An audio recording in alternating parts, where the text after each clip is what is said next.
তোমার সাপিনীকে প্রয়োজন? হ্যাঁ বাবা, আমার সাপিনীকে প্রয়োজন।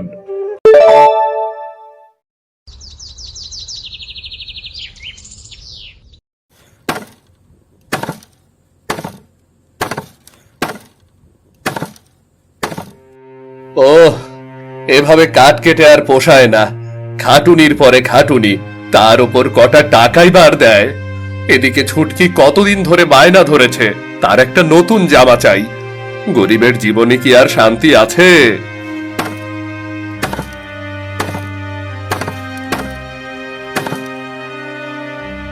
কিসের শব্দ? শব্দ শুনে তো মনে হচ্ছে কেউ হাঁটছে। কারো পায়ের আওয়াজ শুনলাম মনে হলো।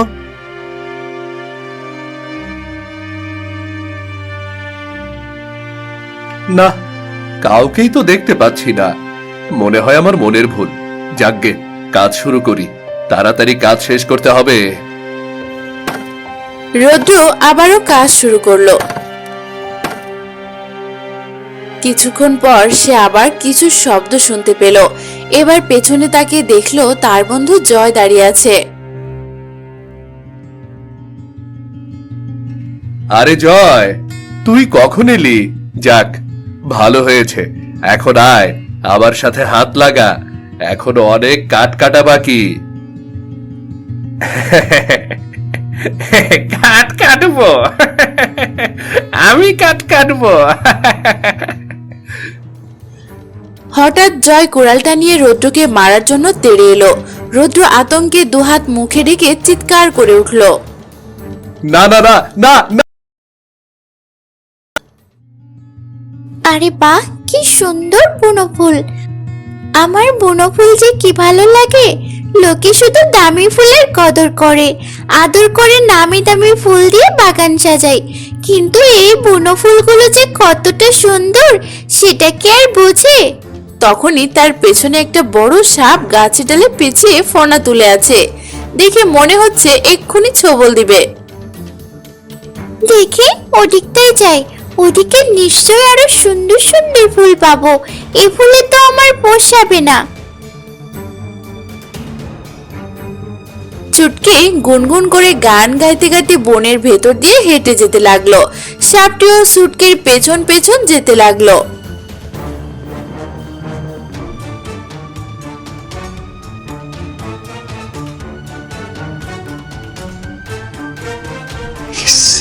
একটুর জন্য হাতটা ফসকে গেল, সাপটাকে মারতে পারলাম না। তুই সাপ মারতে যাচ্ছিলি? যেভাবে কথা বলে আমার দিকে ছুটে আসলি, আমি ভাবলাম আমাকে মারতে আসছিলি রে। হ্যাঁ, কুড়ালের বাড়ি দিতে আরেকটু দেরি করলেই সাপটা তোকে কামড়ে দিত। কিন্তু তুই কি ভেবেছিলি আমি তোকে মারার জন্য কুড়াল নিয়ে তেড়ে গেছি? না মানে ওরকম তো মনে হলো। আসলে আমি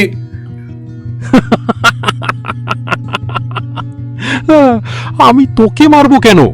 তুই আমার বন্ধু, তোর ক্ষতি করার কথা তো আমি স্বপ্নেও ভাবতে পারি না। না মানে এখন যুগ খারাপ, বুঝিসই তো। কে কখন কিভাবে বদলে যায় কেউ বলতে পারে না। আমি আসলে খুব ভয় পেয়েছিলাম। ভয়ে আবোল তাবোল কি সব বলেছি নিজেও বুঝতে পারছি না। আরে ব্যাপার না, ভয় পেলে মাথা এমনই এলোমেলো হয়ে যায়। তবে তুই এইটুকু বিশ্বাস রাখতে পারিস, আমি কখনো তোর কোনো ক্ষতি করব না। আমি জানি সেটা। তুই আবার কথায় কিছু মনে করিস না বন্ধু। আরে না না, আমি কিছু মনে করিনি। বন্ধুর কথায় যদি রাগ করে বসে থাকি তাহলে আর কিসের বন্ধু হলাম? ফুলে ফুলে সাজিয়ে দিও আমায়, লা লা লা লা লা। চুটকি সামনে তাকিয়ে দেখলো অনেক বুনো ফুল বাতাসে দুলছে। দেখতেও খুব সুন্দর লাগছে। বাহ, কতগুলো ফুল! আমি জানতাম এই বনে একটা জায়গায় অনেক ফুল পাওয়া যাবে। আজ সবগুলো ফুল তুলে নিয়ে যাব। হঠাৎ পেছনে কোনো কিছু শব্দ শুনে থমকে দাঁড়ালো। কিছু একটা আওয়াজ পেলাম মনে হচ্ছে। ভূত ভূত! ভূত না তো? কেন যে এই জায়গায় মরতে এসেছিলাম কে জানে।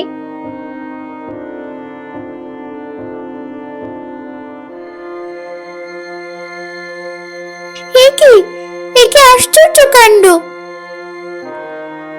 এত সুন্দর ফুল! আমি তো এত সুন্দর ফুল আগে কখনো দেখিনি। এত ফুল কে রেখে গেল? নিশ্চয় বনপুরি। বনপুরি, এদিকে একবার যদি তোমাকে দেখতে পেতাম।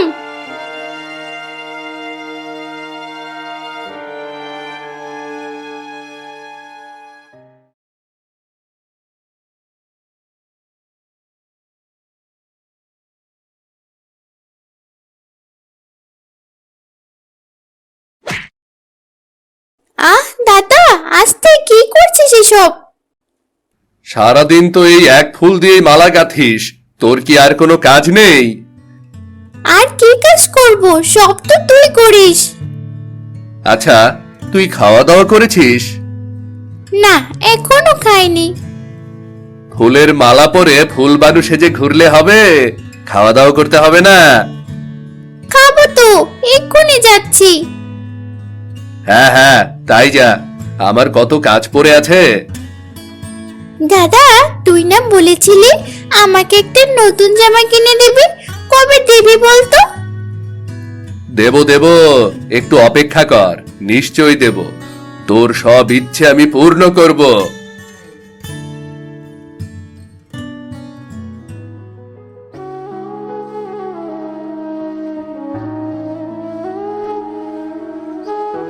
মা, তোমার কি খুব বেশি খারাপ লাগছে? না রে বাবা, আমাকে নিয়ে আর ভাবিস না, আমি সুস্থ আছি। তুই খেয়েছিস? হ্যাঁ মা, আমি খেয়েছি।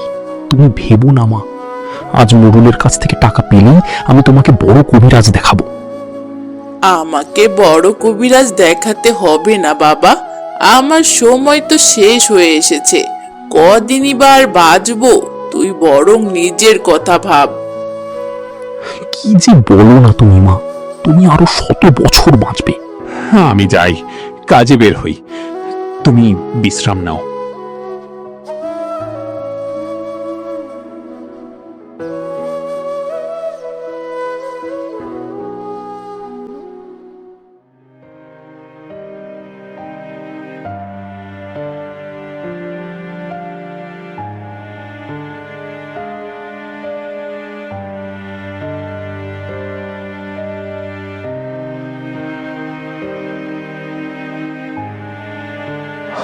মরল মশাই, আমার কাঠের টাকাটা।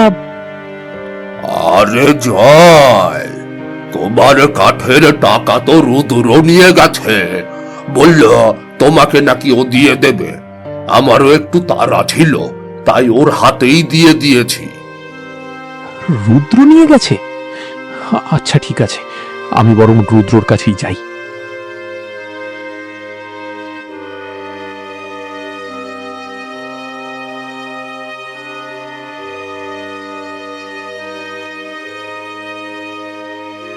আরে জয়, তুই? রুদ্র, মরল মশাই বলল তুই নাকি আমার টাকাগুলো নিয়ে এসেছিস। আমার টাকাগুলো দিয়ে দিলে ভালো হতো। ও টাকাটা, হ্যাঁ রে, আমি নিয়ে এসেছিলাম, তোকে দিয়ে দেব ভেবেছিলাম, কিন্তু টাকাটা তো হারিয়ে গেছে রে। হারিয়ে গেছে মানে? আর বলিস না, আসার সময় কিভাবে যেন একটা গর্তে পড়ে গিয়েছিলাম, আর টাকাটা সেখানেই হারিয়ে গেছে। সে কি, আমার এত কষ্টের টাকা! হ্যাঁ, তবে তুই ভাবিস না, আমি তোর টাকাটা তাড়াতাড়ি জোগাড় করে দেব, তুই কোনো চিন্তা করিস না। আমি।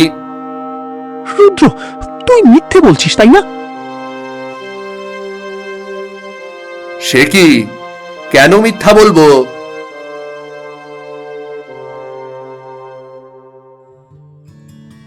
দাদা, এই জামাটা কি সুন্দর আর কত দামি! আমার খুব পছন্দ হয়েছে দাদা। ছুটকি, তুই তুই যা, ভেতরে যা, ভেতরে গিয়ে জামা দেখ। দাঁড়াও দাঁড়াও, জয় দাদাকে আমার নতুন জামা দেখাই।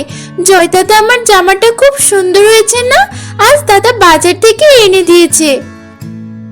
ছুটকি, তুই ভেতরে যা। ওহ, খালি ভেতরে যা করে, একটু জামাটা দেখাচ্ছিলাম তো। রুদ্র, তুই আমার টাকা দিয়ে ছুটকির জন্য দামি জামা কিনেছিস, তাই না? জয়, আমার কথা শোন। আমি কিছুই শুনতে চাই না। ওই টাকাটা আমার মায়ের চিকিৎসার টাকা ছিল। তুই টাকাটা আমাকে বলেই নিতিস। জয় শোন, আমি আসলে... তুই আমার বিশ্বাস ভেঙেছিস রুদ্র। তুই রাগ করিস না, আমার কথা শোন। আমি তোর টাকাটা জোগাড় করে দেব, আমায় একটু সময় দে। আমাকে 2 দিন সময় দে।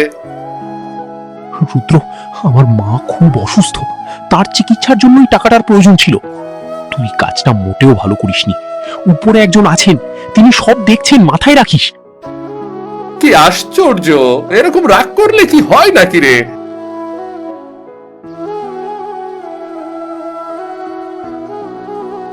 যাকে ভালো হয়েছে, আমি বা টাকাগুলো কোথা থেকে ফেরত দিতাম। জয় রাগ করে চলে গেছে, ভালোই হয়েছে। মাঝখান থেকে ছুটকির জামাটা তো কেনা হয়ে গেল। আহা!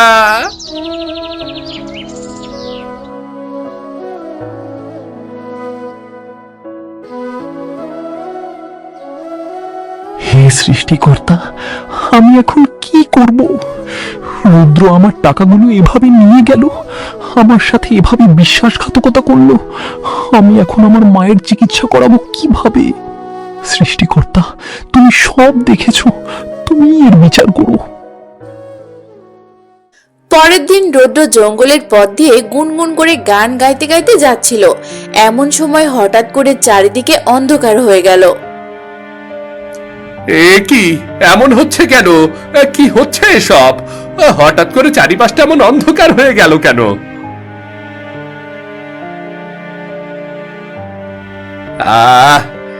এসব কি? আমাকে ছাড়ো, বাঁচাও! কে কোথায় আছো? বাঁচাও, আমাকে বাঁচাও! রুদ্র, তুমি মানুষ হয়ে মানুষের বিশ্বাস ভেঙেছ, জয়ের টাকা চুরি করেছ। এর শাস্তি তোমাকে পেতেই হবে। সাধু বাবা, আমি তো জয়ের টাকা ফেরত দিয়েই দিতাম। তুমি কি সত্যি জয়ের টাকা ফেরত দিয়ে দিতে? তোমার কি সেটাই ইচ্ছে ছিল? তোমার বোন কি তাই বলে? আমি সাধু বাবা, আমি... সৃষ্টিকর্তা কিন্তু সবার মনের কথা জানেন। তুমি মানুষের বিশ্বাস ভেঙেছ, তুমি এর শাস্তি অবশ্যই ভোগ করবে। আর তার শাস্তি হলো তোমাকে সাপের সাথে বসবাস করতে হবে। না মানে সাধু বাবা, আপনি কি বলছেন এসব? সাপিনী, সাপিনী!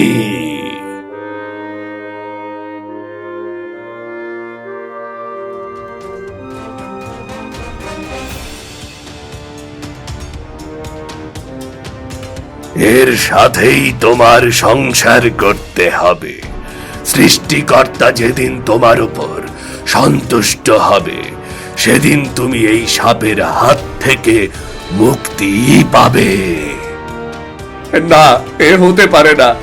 আমি কিছুতেই একটা সাপের সাথে সংসার করতে পারবো না, কিছুতেই না, কিছুতেই না।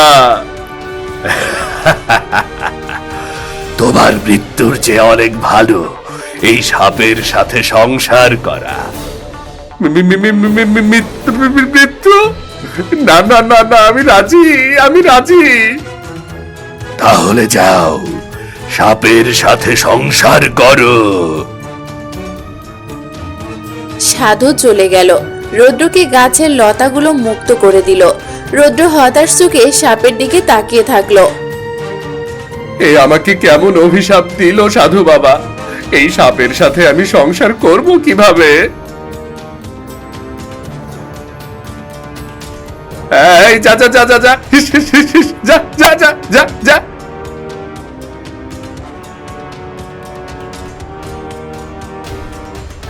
ভালো হয়েছে, সাপটা পালিয়েছে। সাপের সাথে সংসার করব, আমার তো আর খেয়ে দিয়ে কাজ নেই, যত সব।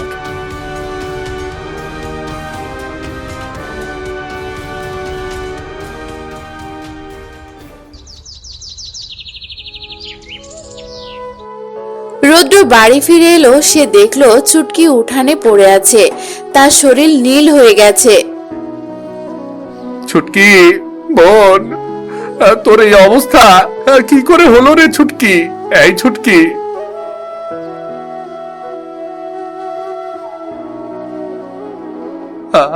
আরে এই সাপটা, এই তো সেই সাপটা। কিন্তু সাপটা এখানে কি করে এলো রে? তুমি আমার হাত থেকে মুক্তি পেতে চাও? এভাবে আমাকে তাড়িয়ে আমার সাথে সংসার না করলে তোমার মুক্তি নেই। সাধু বাবার অভিশাপ এত সহজ না, বুঝেছো মূর্খ মানব? তুমি যা বলবে আমি তাই করব। দয়া করে তুমি ছুটকিকে সুস্থ করে দাও। বেশ, তবে মনে রেখো, এবার যদি কথা নড়চড় হয় তবে কিন্তু তোমার নিস্তার নেই।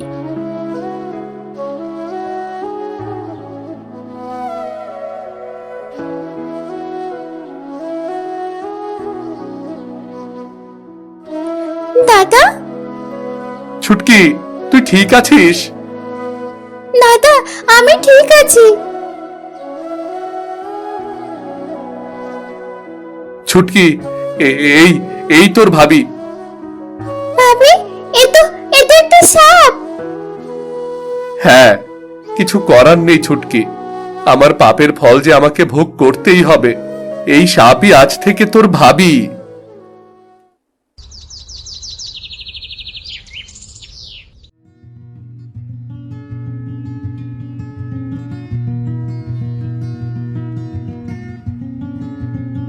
চুটকি ঘরের বাইরে এসে দেখলো উঠোনে অনেক ফুল।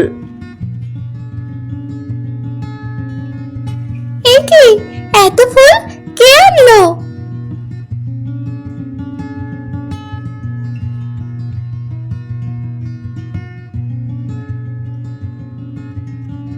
কি আশ্চর্য! তার মানে সেদিন জঙ্গলে তুমিই ফুলগুলো দেখেছিলে। তোমাকে অনেক ধন্যবাদ শাবিনী ভাবি। রুদ্র, আমাকে কেমন লাগছে? আমি আজ ফুল দিয়ে সেজেছি, দেখো। খুব সুন্দর লাগছে। সুন্দর লাগছে না ছাই লাগছে? হলো যার সাপ আর তার কত ঢং, বিশ্ব সুন্দরী লাগছে, একেবারে যত সব। শোনো না, আজ আমাকে একটু নিয়ে বেড়াতে চলো না।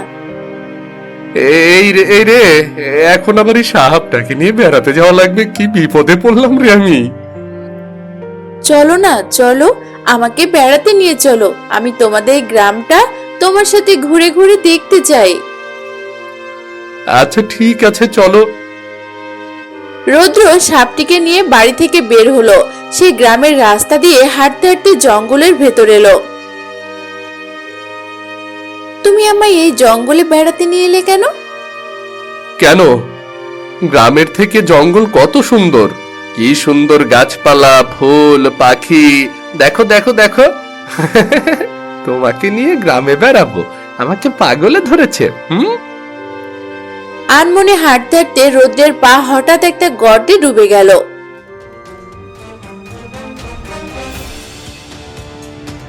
বাঁচাও, বাঁচাও আমাকে, বাঁচাও!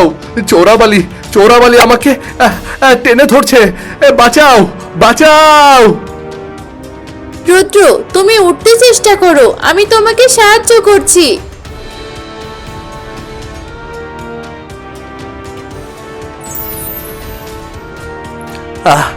তুমি আমাকে বাঁচিয়েছো, তোমাকে যে কি বলে ধন্যবাদ দেব। ধন্যবাদ দিতে হবে না, আমি যে তোমাকে বাঁচাতে পেরেছি তাতেই খুশি। উফ, বেশ কষ্ট হয়েছে আমার। উফ, বেশ কষ্ট হয়েছে আমার।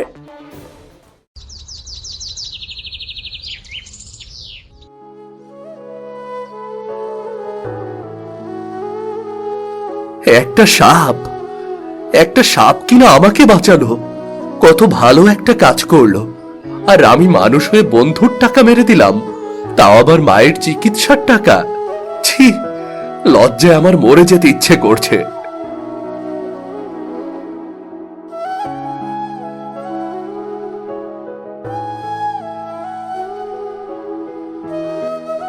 অভি, তোর হাতে লাঠি কেন? আরে তুমি সরে যাও, সাপটাকে মারতে হবে। না, তুই সাপটাকে মারতে পারবি না। কেন? সাপটা তোমার বউ লাগে নাকি? হ্যাঁ, সাপটা আমার বউ লাগে। যা এখান থেকে। সত্যি সত্যি তোমার বউ নাকি? কাঠুরিয়া ও সাপের সংসার তোমরা দেখে যাও সবাই। তবে রে, ওরে বাবারে, এ তো সত্যি খেপেছে রে। আমি যতদিন আছি তোমার কোনো ভয় নেই, বুঝেছো সাপিনী? কোনো ভয় নেই।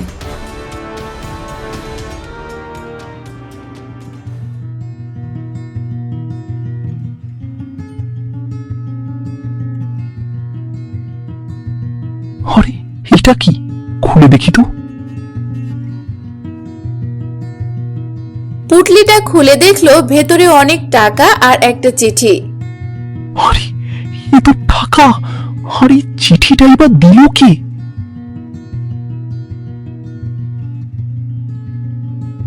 তোর সাথে আমি খুব বড় অন্যায় করেছি, আর আমি আমার ভুল বুঝতে পেরেছি বন্ধু। হে, এই টাকাগুলো তোর জন্য বন্ধু। টাকা খুবই সামান্য জিনিস, কিন্তু তোর সাথে আমার বন্ধুত্বের মূল্য আমার কাছে অনেক বেশি। তুই আমাকে ক্ষমা করে দিস। এতেই রুদ্র। আমি তোকে ক্ষমা করে দিয়েছি রুদ্র, ক্ষমা করে দিয়েছি।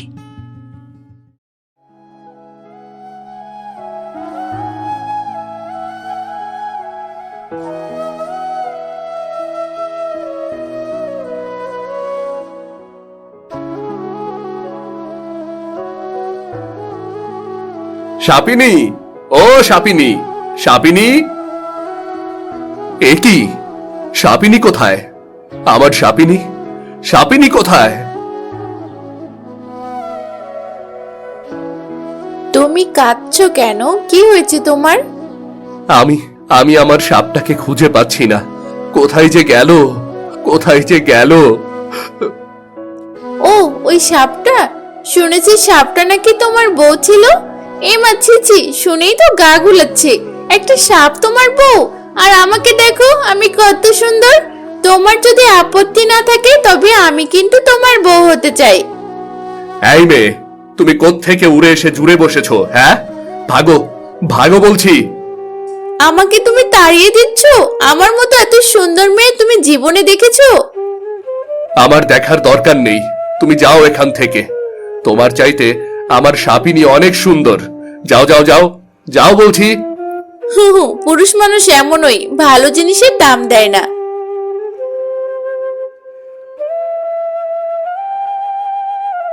সাপিনী, আমার সাপিনী, তুমি কোথায়? তুমি কোথায়? ফিরে এসো দয়া করে, ফিরে এসো। কোথায় খুঁজবো এখন তাকে আমি? কোথায় খুঁজবো?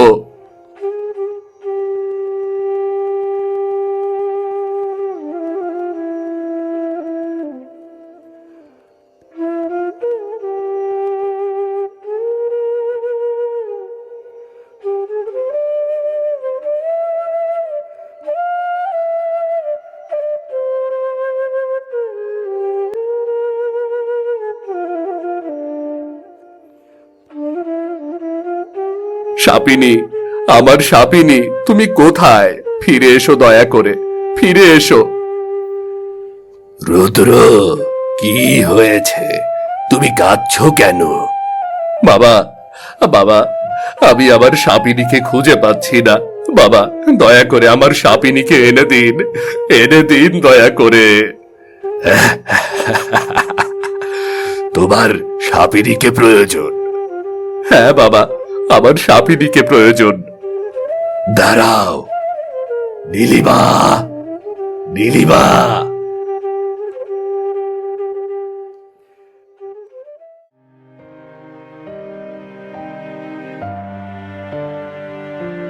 তুমি তোমার সাপিনীকে খুঁজছিলে তো? এই যে তোমার সাপিনী। কি, আমাকে পছন্দ হয়নি? আরে আমি তো তোমার সাথে মজা করছিলাম, আমি তোমার সাপিনী। মিথ্যে কথা, আমি বিশ্বাস করি না। সাধু বাবা, এ তো আবার সাপিনী নয়, এ তো মানবী। এই তোমার সাপিনী, তোমার মতো সেও মানুষ ছিল এবং একই রকম অভিশপ্ত ছিল। অভিশপ্ত? হ্যাঁ, আমি আমার বন্ধুর গয়না চুরি করেছিলাম। আমার বন্ধু গয়নাটা আমার কাছে গচ্ছিত রেখেছিল, কিন্তু আমি লোভে পড়ে গিয়েছিলাম, গয়নাটা ওকে ফেরত দেয়নি। এই পাপ কাজের শাস্তি তো পেতেই হবে, তাই আমি ওকে অভিশাপ দিয়ে সাপ বানিয়ে দিয়েছিলাম। সৃষ্টিকর্তার অনুগ্রহে ও অভিশাপ মুক্ত হয়েছে, আবার মানুষ হয়েছে। তুমি ওকে গ্রহণ করো, ও খুব ভালো মেয়ে, আর তোমার মতোই নিজের ভুল বুঝতে পেরেছে। হ্যাঁ, আমি আমার ভুল বুঝতে পেরেছি। আসলে মানুষের সাথে বিশ্বাসঘাতকতার ফল কখনো ভালো হয় না। নিজেকে সুন্দরভাবে পরিচালনা করাই আসল মানুষের জীবন লক্ষ্য। আমি বলেছিলাম না, সৃষ্টিকর্তা যেদিন তোমার উপর সন্তুষ্ট হবে সেদিন তুমি এই সাপের হাত থেকে মুক্তি পাবে। দেখো, তুমি সাপের হাত থেকে মুক্তি পেয়ে গেছো। সাধু বাবা সত্যি সত্যি ও আমার সাপিনী? আবার কিন্তু বিশ্বাস হচ্ছে না। হ্যাঁ, এই তোমার সাপিনী। তোমরা আজ থেকে অভিশাপ মুক্ত। যাও, তোমরা সুখে ঘর সংসার করো। এবার আর কাঠুরিয়া ও সাপের সংসার নয়, এবার মানুষের সাথে মানুষের সংসার হবে।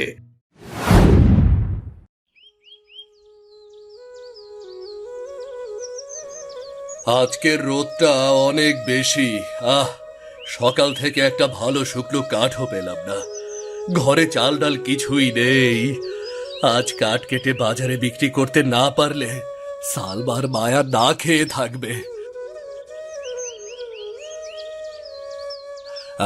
ওই তো সামনে একটা বড় গাছ দেখা যাচ্ছে, দেখি ওটার ডালপালা কাটা যায় কিনা দেখি।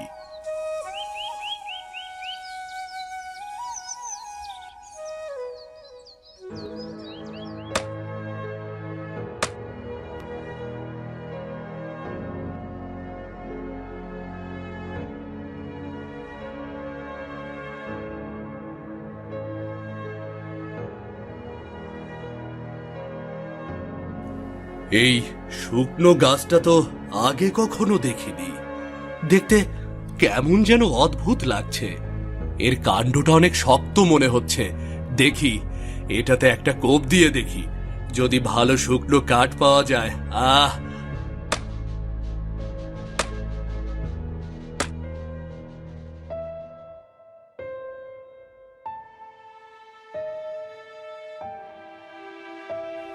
ওরে বাবারে, হে আমি কি দেখলাম! গাছের ভেতর থেকে মানুষ বের হয়ে এলো। আপনি কে? দয়া করে আমার কোনো ক্ষতি করবেন না, আমি একজন গরিব কাঠুরে, শুধু কাঠ কাটতে এখানে এসেছিলাম আমি। ভয় পেও না কাঠুরে রহিম, আমি কোনো রাক্ষস নই, আমি এই বনের এক জাদুকরি পড়ি। 1000 বছর ধরে এই গাছের ভেতর আমি বন্দি ছিলাম। আজ তোমার কুড়ালের আঘাতে আমি এই বন্দি দশা থেকে মুক্ত হতে পেরেছি। আপনি পরী? আমি তো ভেবেছিলাম পরী শুধু রূপকথাতেই থাকে। আপনাকে মুক্ত করতে পেরে আমার খুব ভালো লাগছে, কিন্তু আমার এখন বাড়ি ফিরতে হবে, বড্ড দেরি হয়ে গেছে। রহিম, আমি তোমার মনে সরলতা আর দয়া দেখে অনেক মুগ্ধ হয়েছি। আমি মানুষের দয়া পরীক্ষা করতে ভালোবাসি। আজ রাতে আমি তোমার বাড়িতে যাব। প্রতিদিন রাত 12টায় আমি এক বৃদ্ধার রূপ ধারণ করে তোমার উঠোনে আসব, আর তখন তোমার যা লাগবে তা আমার কাছ থেকে চেয়ে নেবে, আমি সব দেব।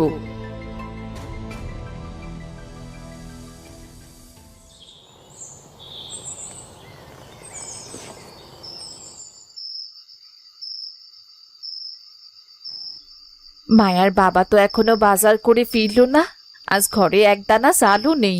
মেয়েটা সেই দুপুর থেকে কিছু না খেয়ে খিদের চোটে ক্লান্ত হয়ে শুয়ে আছে। আমার যে বুকটা ফেটে যাচ্ছে। মা, নিশ্চয়ই বাবা কোনো বড় কাঠ পেয়েছি, সেটা বাজারে বিক্রি করে আমাদের জন্য অনেক খাবার নিয়ে আসবে। দেখো, তুমি কোনো চিন্তা করো না মা, বাবা ঠিক চলে আসবে। আমার খিদে পেলেও আমি সহ্য করতে পারবো।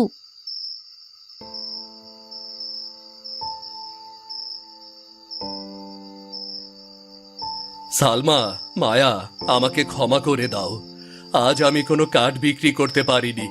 বনের ভেতর এক অদ্ভুত কাণ্ড ঘটে গেল, যার কারণে আমার আর কাঠ কাটা হলো না। আজ আমাদের সবাইকে না খেয়ে ঘুমাতে হবে গো। তুমি সুস্থ শরীরে ফিরে এসেছো, এটাই আমাদের ভাগ্য। আজ খাবার নেই তো কাল হবে। কিন্তু বনের ভেতর কি হয়েছিল? সে তোমার চোখে মুখে ভয়ের ছাপ এনে দিয়েছে। সালমা, আজ বনের গভীর অন্ধকার কোণে যখন আমি কুড়ালটা তুললাম, ঠিক তখনই চারপাশটা কেমন যেন থমথমে হয়ে গেল। হঠাৎ একটা তীব্র আলো আর অদ্ভুত শব্দ, এক অদ্ভুত মায়াবী কণ্ঠ আমাকে বনের গাছ কাটতে নিষেধ করলো গো। আমার হাত পা অবশ হয়ে আসছিল। বাবা, সেই কণ্ঠটা কার ছিল? কোনো ভূত নাকি বনের দেবতা? তুমি কি খুব ভয় পেয়েছিলে? জানি না মা, যে কোনো সাধারণ মানুষ ছিল না ওটা। তার গলার আওয়াজ, আরে পুরো বন কাঁপছিল। সে বলল, যদি আমি গাছ কাটি তবে বনের অভিশাপ আমাদের গ্রাস করবে। ভয়ে আমি কুড়াল ফেলে ওখানে অজ্ঞান হয়ে পড়েছিলাম। যখন জ্ঞান ফিরল তখন চারদিকে শুধুই অন্ধকার। ও, তুমি এ কি বলছো? কাঠ না কাটলে আমাদের পেট কি করে চলবে? আর তুমি যে বেঁচে ফিরেছো এটাই শুক্রিয়া। বনের ওই অংশে আর কখনো যেও না। তুমি কেঁদো না বাবা, আমাদের পেট না হয়ে আজ খালিই থাকবে। কিন্তু তোমার কিছু হলে আমরা কোথায় যেতাম? বনের ওই জাদুকরি কণ্ঠ তোমাকে আমাদের কাছে ফিরিয়ে দিয়েছে, এটাই অনেক বাবা। কিন্তু কাল সকালে তোমাদের মুখে আমি কি তুলে দেব সালমা? এই শূন্য হাত দিয়ে তোমাদের কিভাবে বাঁচাবো? আমার নিজের খোদার চেয়ে তোমাদের এই মলিন মুখ আমাকে বেশি কষ্ট দিচ্ছে। তুমি ভেঙে পড়ো না তো। যে মুখ দিয়েছেন তিনি কোনো না কোনো ব্যবস্থা ঠিক করবেন। আজ রাতে ওই ভাঙা কলসি থেকে একটু জল খেয়ে আমরা উপরওয়ালার নাম নিয়ে ঘুমিয়ে পড়ি। কালকের কথা কালই দেখা যাবে।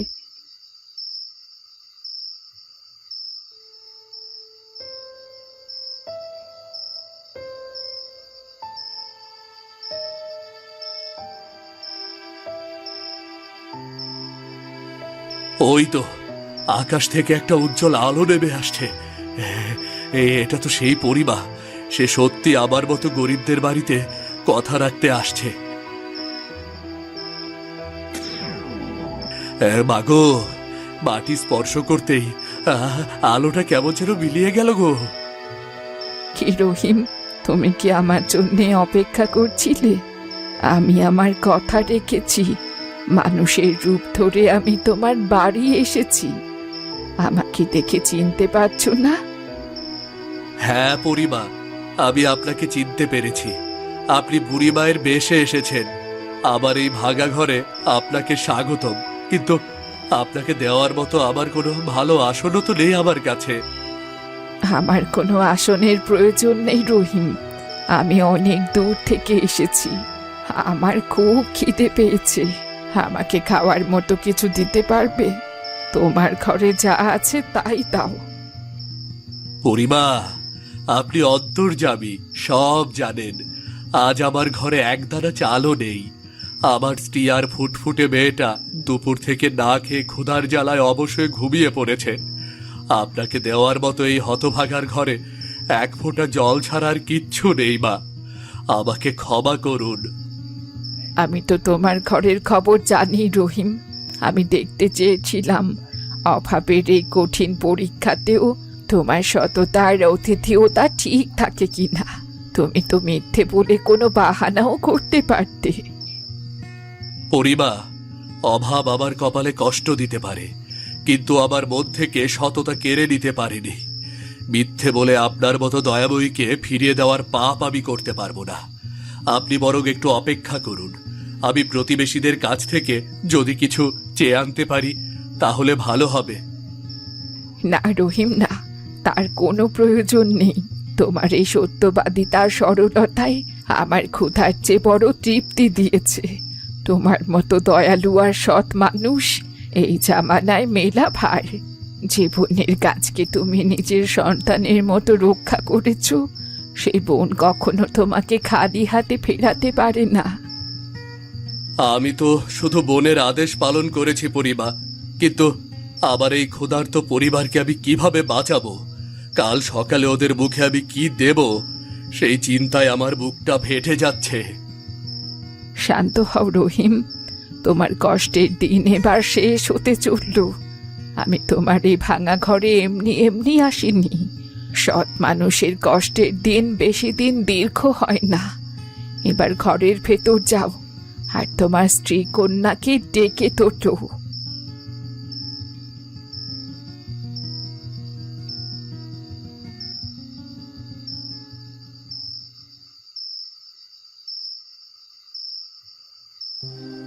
আমাকে ক্ষমা করবেন বুড়িমা, আমার ঘরে আজ এক ফোঁটা খাবারও অবশিষ্ট নেই। আমরা নিজেরাও আজ রাতে না খেয়ে আছি। বাজারে কাঠ বিক্রি করতে না পারায় চাল কিনতে পারিনি। আপনাকে দেওয়ার মতো কিছুই নেই আমার কাছে, কিছুই নেই। তোমার মনের কথা আমি জানি রহিম, তুমি অত্যন্ত সৎ। নিজের ঘরে খাবার না থাকলেও তুমি আমার কাছে মিথ্যে বলনি। ঠিক আছে, তোমার কোনো চিন্তা নেই, এখন আমি সব ব্যবস্থা করছি।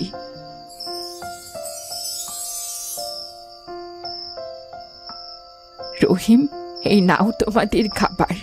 তোমরা সবাই মিলে পেট পুড়ে খাও। আর এই সোনার মুদ্রাগুলো রাখো তুমি। এগুলো দিয়ে কাল বড় একটা ব্যবসা শুরু করবে।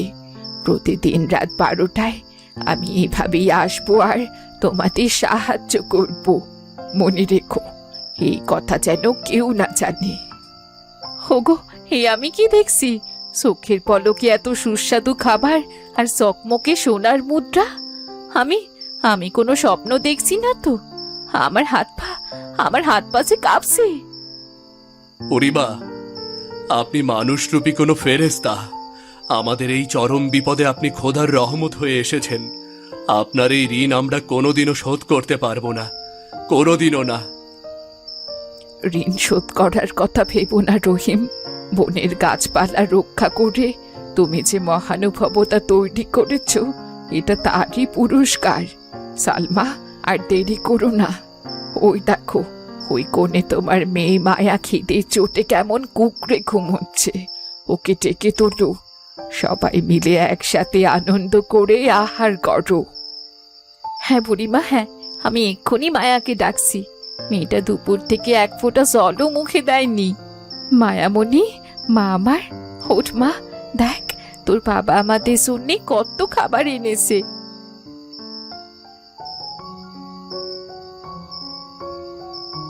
মা, এত সুন্দর সুগন্ধ কোথা থেকে আসছে? টেবিলে এত খাবার। বাবা কি রাজপ্রাসাদ থেকে খাবার এনেছে? আরে বুড়ি ঠাকুমা কি মা? হ্যাঁ মা, ইনি আমাদের সব কষ্ট দূর করতে এসেছেন। ইনি আমাদের বুড়িমা। জলদি হাত ধুয়ে নে মা, আজ আমরা সবাই পেট পুড়ে খাবো। এই জাদুর টেবিল, সোনার আমার আসার খবর যেন এই ঘরের বাইরের কেউ না জানে। কোনো লোভী মানুষ এটা জানলে এই জাদু চিরতরে বন্ধ হয়ে তোমাদের ওপর বিপদ নেমে আসবে। আপনি একদম নিশ্চিন্ত থাকুন পরিমা। আমাদের ফুসফুস থেকে শেষ নিঃশ্বাস বেরিয়ে গেলেও এই গোপন কথা আমাদের বুক থেকে বের হবে না। আপনার আদেশ আমি অক্ষরে অক্ষরে পালন করব বুড়িমা, অক্ষরে অক্ষরে পালন করব। বেশ, তবে তাই হোক। তোমাদের সততা বজায় থাকুক। আমি চললাম এখন। আবার আগামীকাল রাত 12টায় ঠিক দেখা হবে।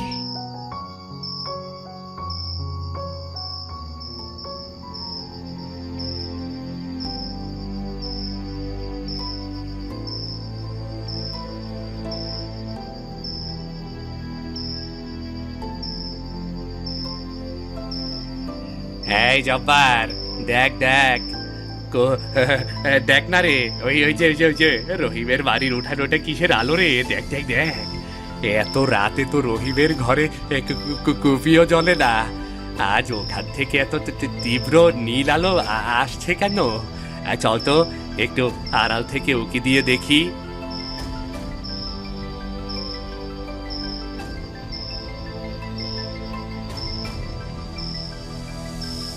আর ধুর, গরিব, এত রাতে অন্যের বাড়িতেও কিছু কি দেওয়া ঠিক হইব না। যদি ভূত প্রেত কিছু হয়, আমার কিন্তু ভয় করতেছে। চল চল নিজের ঘরে ফিরে যাই।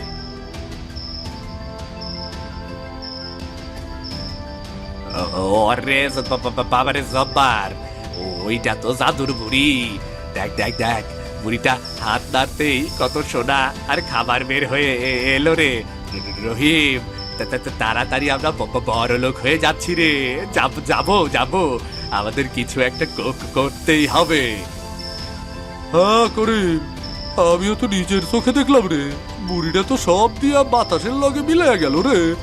এই জাদুর বুড়িরে আমরা হাত করুমই করুম। কাল সকালে রহিমের বাড়ি গিয়া সব খোঁজ নিতে হইব।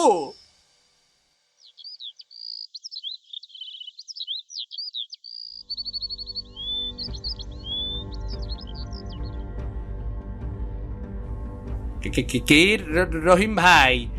রাতারাতি তো দেখি চেহারা পাল্টে গেছে। নতুন জামা, মুখে হাসি। তা এত রাতে কে আসে তোমার বাড়িতে? যে তোমাকে বস্তায় বস্তায় সোনা দানা দিয়ে যায়? আমাদের কাছে লুকানোর চেষ্টা করো না কিন্তু। গরিব ভাই, জব্বার ভাই, তোমরা সকাল সকাল কি বলছো এসব? আবার বাড়িতে আবার কে আসবে? আমি তো গরিব কাঠুরে। আজ একটু ভালো জামা পরে বাজারে যাচ্ছিলাম। বেশি চালাকি করো না রহিম। আমরা কাল রাত 12টায় নিজের চোখে দেখেছি এক বুড়ি আকাশ থেকে নেমে এসে তোমাকে জাদুর খাবার আর সোনা দিয়ে গেছে। সত্যি কথা না বললে এখনই গ্রামের সবাইকে ডেকে বলবো তুমি চুরি করেছ। দয়া করে আমাকে মারবেন না করিম ভাই, আমাকে মারবেন না। আমি সব বলছি। বনের ভেতর আমি একটা শুকনো গাছে আঘাত করায় 1000 বছরের পরি মুক্ত হয়েছে। সেই পরি প্রতিদিন রাত 12টায় বুড়ির বেশে এসে আমাকে এসব দিয়ে যায়।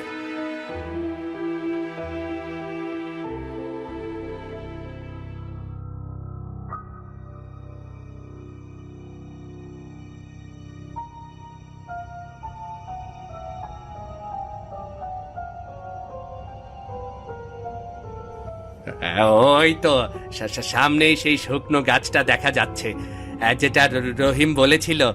দেখ জব্বার, রহিম এই গাছেই কোপ দিয়েছিল। আজ আমরা এই গাছে এমন কোপ দেব যাতে পরি আমাদের সামনে আসতে বাধ্য হয় রে। গরিব, আমার কিন্তু মনের এই জায়গাটা কেমন জানি লাগতেছে রে, ভয় ভয় লাগে। চারদিকটা বড্ড বেশি শান্ত। আর রহিম তো ভালো মানুষ, তাই পরি খুশি হয়েছিল। আমরা যদি কোপ দেওয়াতে রাইগে যাই তয়। ওই শুকনো গাছ, জলদি বের হয়ে আয়, বের হয়ে আয়। রহিমের মতো আমাদেরও সোনা দানা আর জাদুর খাবার দে, না হলে আজ তোর এই গাছ কেটে কুচি কুচি করে ফেলবো। জলদি বের হ, জলদি বের হ।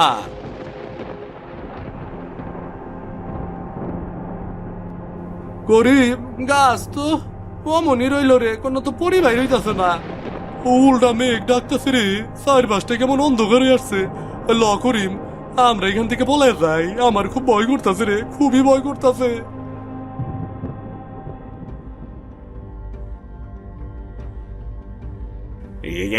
কি এটা তো কোনো সুন্দর পরি নয়, এ তো একটা ডাইনি। ওরে বাবা রে, এর চোখ দুটো আগুনের মতো জ্বলছে কেন? আমাদের বাবা বাঁচাও, আমার বাঁচাও। আমি তো আগেই কইছিলাম গরিব, অন্যের জিনিসে লোভ করতে হয় না। আজ আমাগর পান্ডায় যাবো, পরিবার আমাগর ক্ষমা করে দাও।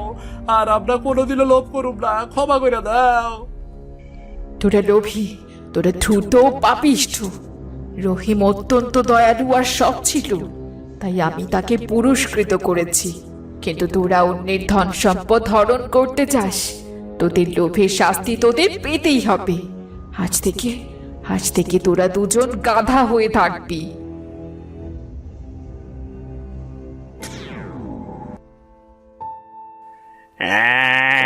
ওরে জব্বার, আমার হাত পাগুলো কেমন শক্ত হয়ে গেছে, খুর এলো কোথা থেকে, আমি কি হয়ে গেছে? আমি আর মানুষের মতো কথা বলতে পারি না। আমাদের এ কি হাল হলো রে, কি হলাম?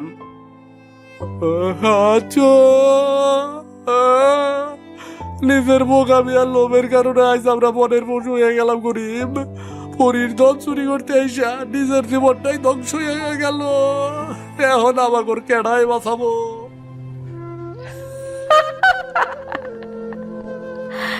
তোদের মতো লোভী মানুষদের এই শাস্তি পাওয়া উচিত।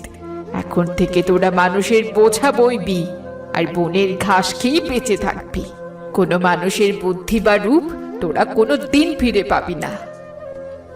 পরিমা, দয়া করো, আমাকে ভুল হয়ে গেছে।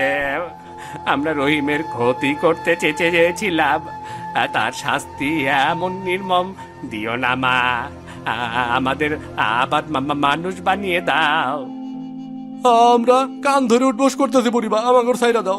আমরা আর কোনোদিন বনের দিকে নজর দেব না, কারো ধন সম্পদ চুরি করার কথা স্বপ্নেও ভাববো না। চুপ কর পাপিষ্ঠরা। পরীর মুখ থেকে বের হওয়া বাণী কখনো মিথ্যে হয় না। তোদের এই রূপ, তোদের লোভের জীবন্ত প্রমাণ হয়ে থাকবে। দূর হ বলছি, আমার চোখের সামনে থেকে দূর হ তোরা।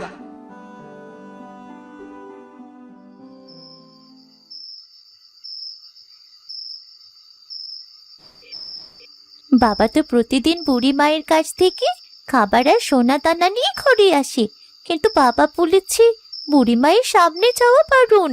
আমার খুব কৌতূহল হচ্ছে, আজ আমি লুকিয়ে দেখবো বুড়িমা দেখতে কেমন।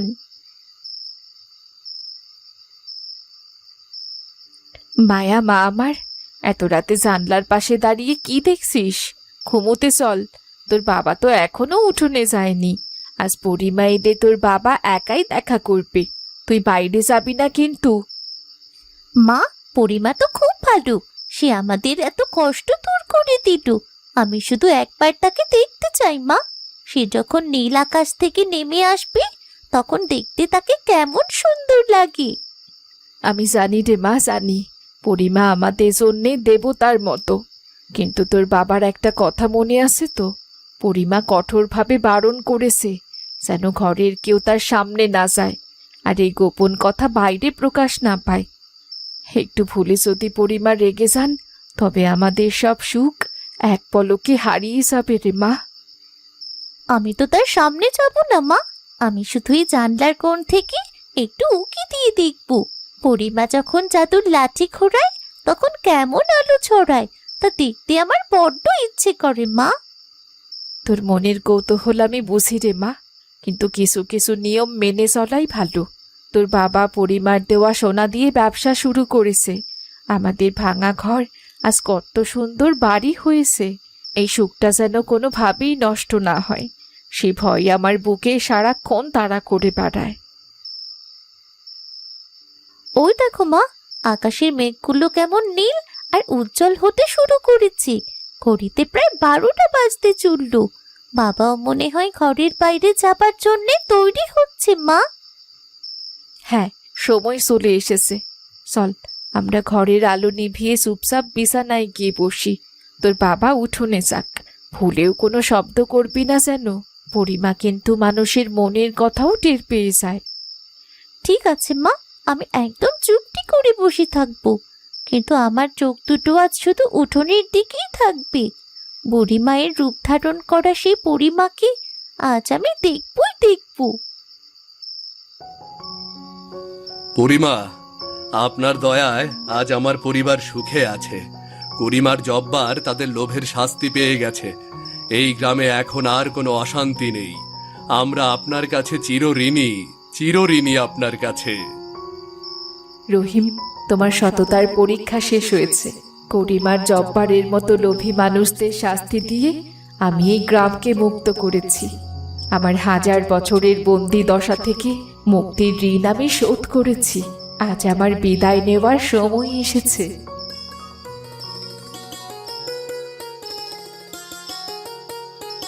পরিমা, তুমি কি আর কখনো আমাদের বাড়ি আসবে না? আমাদের ছেড়ে চলে যাবে? তুমি আমাদের সাথেই বাড়িতেই থেকে যাও না। না মায়া, আমার কাজ শেষ। তোমরাই হলে পৃথিবীর সবচেয়ে সুখী পরিবার।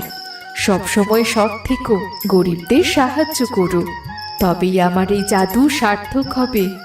বিদায় বন্ধু রহিম, বিদায় সালমা, বিদায় মায়া।